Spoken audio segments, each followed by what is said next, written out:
मुन्नी 16 साल की भोली सी लड़की आज भी उसी कुएं के पास गुजर कर आई थी। उसका मन बहुत तेज तेज धड़क रहा था। घर पहुंचते ही उसने गहरी सांस ली और जैसे आंगन में कदम रखा, निर्मला की तेजी आवाज गूंज उठी। अरे मुन्नी, कहाँ रही गई थी तू? अंधेरा हो गया, कहीं फिर उसी कुएं के पास तो नहीं चली गई थी? ना नहीं माँ, बस रास्ते से आ रही थी। अरे रहने दो निर्मला, हमारी मुन्नी कोई बच्ची थोड़ी है, एक कुएं से डर जाएगी। डर नहीं है तो डर सीख ले। वे कुआं अच्छी नहीं है, दिन में 2 बार पागला मंगला बोल जाता है। ये कुआं कुछ जरूर खतरनाक है। माँ, आज तो कुछ अजीब आवाज भी आई थी वहाँ से। या कौन सी आवाज, बताना जरा। बुढ़ी ने धीरे धीरे वो बताना शुरू की जो उसने रास्ते में सुनी थी, पर उसके बोलने से पहले ही दरवाजे पर एक छड़ी की टटक सुनाई दी। वो थी गांव की बुढ़िया औरत काकी। अरे सुनो सुनो, सब सुनो। मैंने अभी कुएं के पास एक आदमी को देखा, कोई अजनबी था। अजनबी? इस समय सामने था कि अरे काले लिबास था, लंबी दाढ़ी और थोड़ा हाथ में कोई थैला था। भले इस घड़ी कौन घूमने गया होगा, वो मुझे तो साफ साफ लग रहा था तांत्रिक ही होगा। सब सुनकर घर में सन्नाटा छा गया। धर्मपुर में तांत्रिक की 2 ही कहानियां मशहूर थी, एक जो लालची होते थे, दूसरे जो भोले लोगों को फंसाकर धन ले लेते थे। पर गांव में एक तांत्रिक का नाम हर कोई जानता था, भैरव बाबा। लालची भी था और चालाक भी। कहा जाता था उसके पास कुछ जादुई है। मुन्नी को हल्की हल्की ठंड लगने लगी है। कुएं की आवाज, काकी की बात और तांत्रिक सब एक साथ। माँ, अगर वो आदमी सच में तांत्रिक था तो वो कुएं के पास क्यों आया है? कुएं का तो राज पुराना है बेटी, और तांत्रिक हमेशा वहाँ जाता है जहाँ कोई छिपा खजाना होता है। खजाना? इस गाँव में खजाना है? अपने सोच से बाहर खेला है ये रामू, आज नहीं तो कल समझ आ ही जाओगे। सब एक साथ मिलने लगे हैं। इतने में बाहर से एक और आवाज आई, जूते घिसटने की, जैसे कोई भारी कदम लेकर चला आ रहा है। मुन्नी दरवाजे की ओर भागी और आधा झाँक खोलकर झाँका की तरफ एक परछाई तेजी से सरक रही थी। वही काले झोंक, वही लंबे कद और हाथ में वही झोला। पर सबसे डरावनी बात उसके सिर के नीचे था और वो जो जमीन धुआं रहा था। माँ, वो आदमी है, काकी सही कह रही थी। दरवाजा बंद कर दे मुन्नी, अभी के अभी। मैं देखूं कौन है? पागल हो गए हो क्या? रात में ऐसे आदमी सामने नहीं। क्या गया? परछाई धीरे धीरे कुएं की ओर मुड़ गई और अंधेरे में गुम हो गई। सब चुप सिवाय मुन्नी के दिल की धड़कन के। मुन्नी सो तो गई पर उसके मन में भय भरा था। रात को उसने एक सपने देखा, कुआं चमक रहा है, अचानक से कोई रो रहा है, फिर अचानक कुएं का पानी उबलने लगा है और उसमें से एक अजीब आवाज आती है, जो चाहिए वो इसी कुएं में छिपा है। मुन्नी चीख कर उठी है। माँ, क्या हुआ मुन्नी? सपना देखा क्या? कुएं ने मुझसे बात की माँ। अरे भगवान, इस लड़की की कल्पना बढ़ती ही जा रही है। लेकिन इस बार काकी भी चुप थी, क्योंकि वो जानती थी ये कोई आम सपना नहीं था। अगली सुबह सूरज तो निकल आया था, पर घर में रात का डर अभी भी चिपका हुआ था। मुन्नी के चेहरे पर नींद कम और बेचैनी ज्यादा थी। निर्मला रसोई की में चूहे फूंक रहे थे। रामू गाय को चारा डाल रहा था, पर मोहल्ले में एक अनजानी खामोशी तर रही थी और इसी खामोशी ने पता नहीं किसी न्योता भेजा।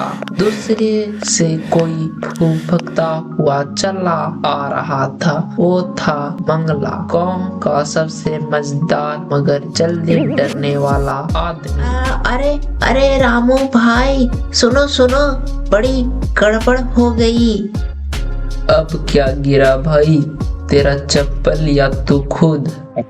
अरे मजाक तो मत कर, आज सुबह कुएं के पास कुछ मिला है। क्या मिला मंगला भैया?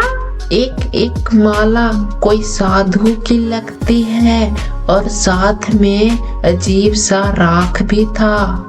कमाकी की बात सुनकर मुन्नी के पेट में हल्की सी सिहरना उठी।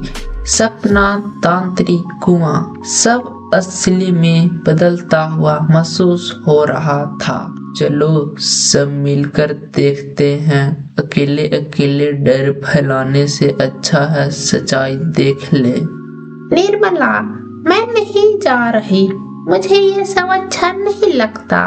अरे बहू, डर से पेट थोड़ी भरता है। चल 2 कदम तू भी चल ले। आखिर तय हुआ, सभी मिलकर कुएं के पास जाएंगे। निर्मला घर पर रहेगी, पर उसका मन घबराहट से उछल रहा है। मुन्नी चलते चलते बार बार अपने सपनों को याद कर रही थी। वही आवाज जो चाहिए वो इसी कुएं में छिपा है। कुआं गांव के पूर्वी छोर पर था। रास्ते में उगी झाड़ियां हवा में हिल रही थी, जैसे किसी को चेतावनी देती हो। चारों कुएं के पास पहुंचे। मंगला सबसे पीछे खड़ा हो गया, रामू आगे और मुन्नी बीच में। बस यही से मिला था वो माला। कहाँ से? दिखलाओ। उधर उस पत्थर के पास। उन्होंने देखा वही काली मोती की एक टूटी हुई माला थी। पास ही रखा का ढेर और राख के बीच में छोटा लाल चमकते कण जैसा किसी जादुई आग का निशान हो। अचानक कुएं के भीतर से एक हवा सी सीट जैसी आवाज आई। मुन्नी ने डर से रामू का हाथ पकड़ लिया। बाबा, ये आवाज क्या थी? ताकि कुएं के भीतर से कुछ न कुछ जाग गया है। कुआं कोई जीव थोड़ी है। रामू भाई, मान लो ना, इस गांव में अजीब चीज होती है।